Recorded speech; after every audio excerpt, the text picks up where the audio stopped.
Donc maintenant, on va aborder le sujet de gestion des disques et des volumes.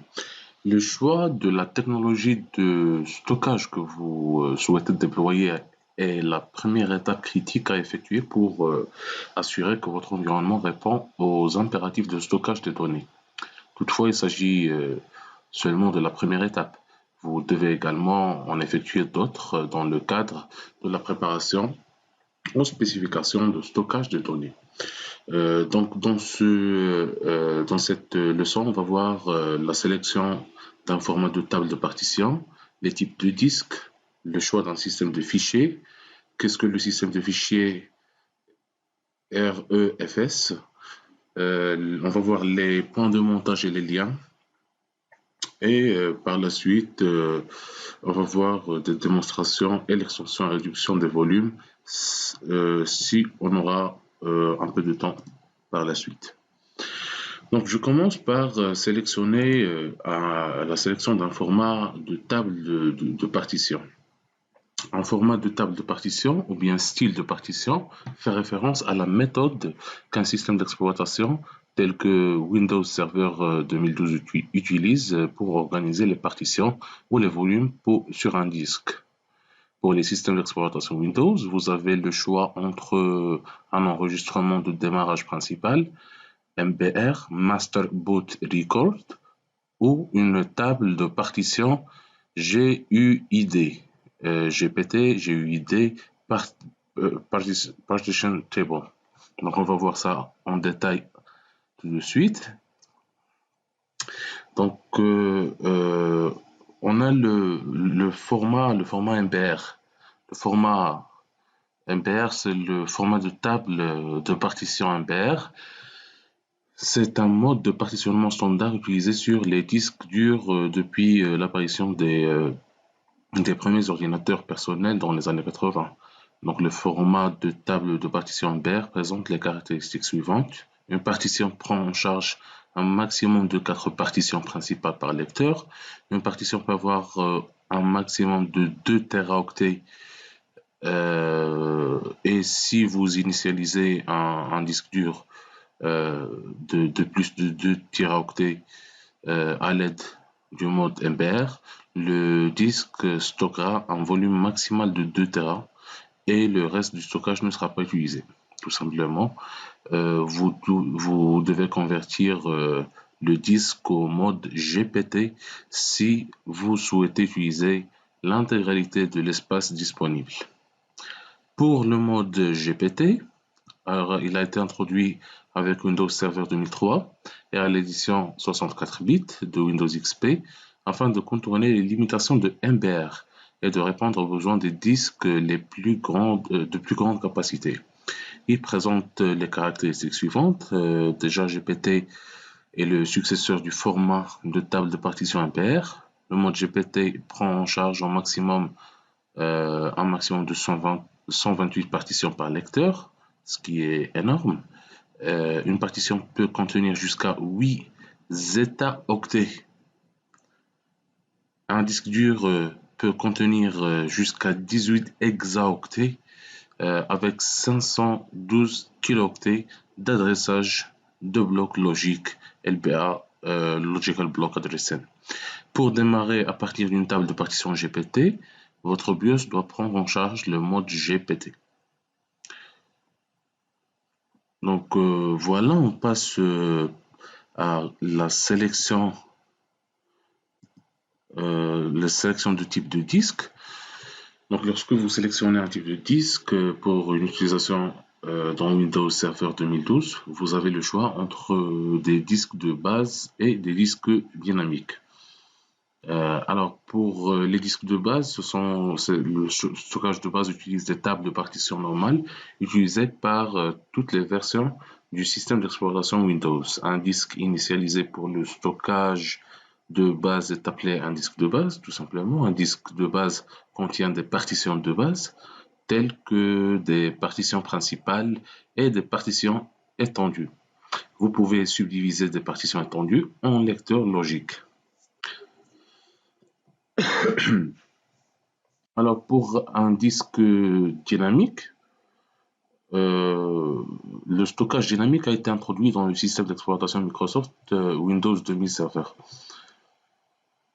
Un disque initialisé pour le stockage dynamique est appelé un disque dynamique. Un disque dynamique contient des volumes dynamiques. Avec le stockage dynamique, vous pouvez gérer les disques et les volumes sans devoir redémarrer les ordinateurs exécutant des systèmes d'exploitation Windows. On passe au volume de disque requis, c'est-à-dire un volume de disque nécessité. Quel que soit le type de disque que vous utilisez, vous devez configurer un volume système et un volume de démarrage sur un disque dur du serveur.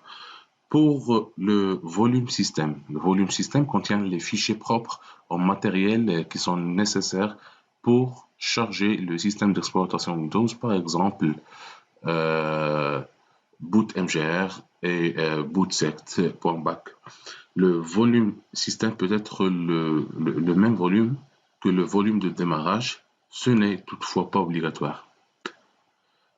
La deuxième chose, le volume de démarrage. Donc on a vu le volume système pour le volume de démarrage. Le volume de démarrage contient les fichiers du système d'exploitation Windows qui sont situés dans un dossier system root et system root /system32. Le volume de démarrage peut être le même volume que le volume système. Ce n'est toutefois pas obligatoire une autre fois. Donc, on va aussi voir le choix d'un système de fichiers.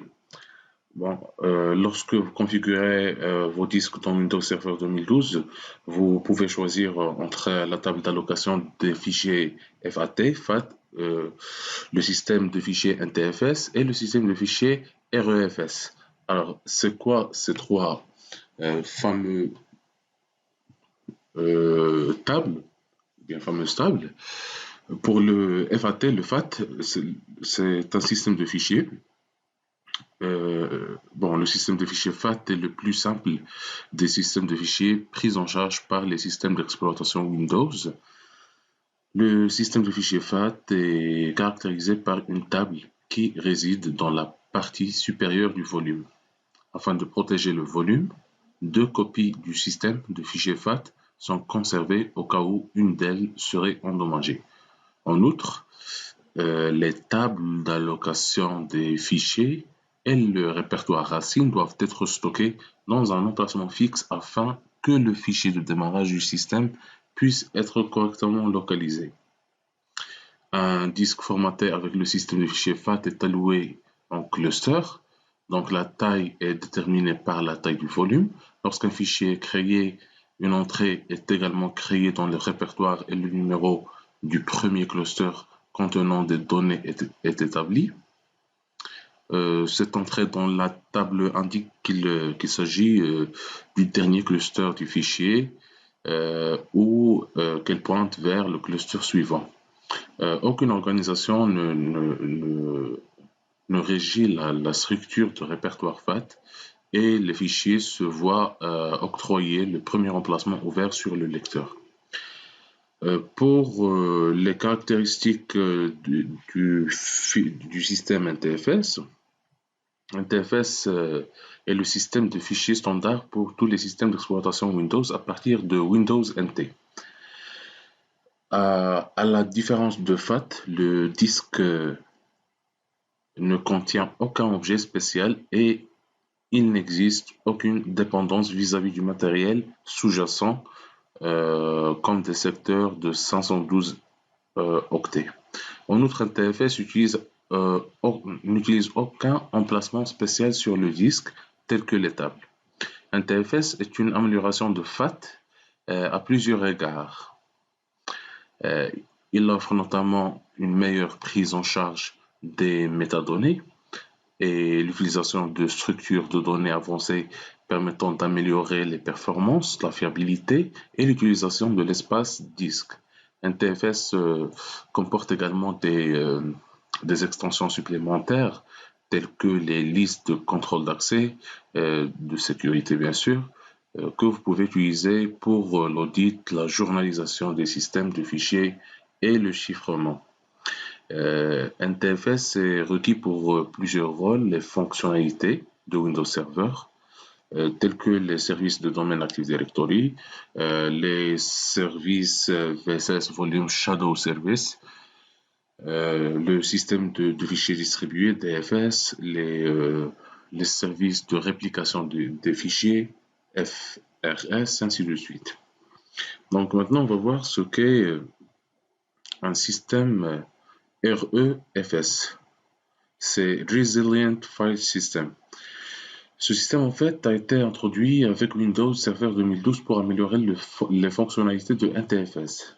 REFS a été développé pour améliorer NTFS grâce à des capacités maximales plus importantes pour les fichiers individuels, les répertoires, les volumes de disques et d'autres éléments. REFS offre une résilience supérieure, ce qui signifie une meilleure vérification des données, correction des erreurs, évolutivité et autres.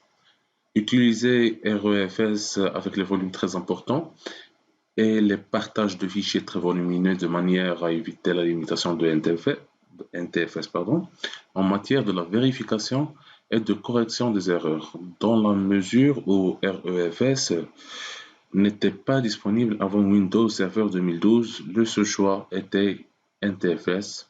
Il est conseillé d'utiliser REFS et non NTFS avec Windows Server 2012 afin de bénéficier d'une meilleure vérification des erreurs, d'une plus grande fiabilité et d'un endommagement minimal.